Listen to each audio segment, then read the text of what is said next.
Hey friends, if you wish to download and use WinRAR for your PC, then please watch this video. Now it is not on the Microsoft Store, no need to check, I'm just telling you.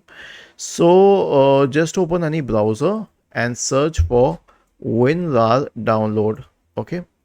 And then go to the WinRAR download website and then click on WinRAR's whatever the latest version is and download it. It is an exe file already, so all you need to do is click on open. Wait for a few seconds and this pop-up will come up. Click on install, select all the options here, okay, and you can click on OK and then it's done. Now I'll tell you that this is an excellent software, but how to use it. So let's say that I wish to zip this for a folder.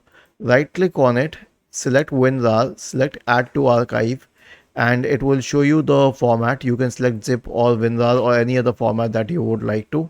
Click on OK and it will quickly create a copy of that, a zip folder for that folder that you selected. And this can be very fast, and you can also use it to create RAR files which will only open with the WinRAR software. Was this helpful? If yes, then please subscribe to the channel. If not, then let us know in the comment section of the video on how we could help you further. Thank you for watching this video and have a nice day.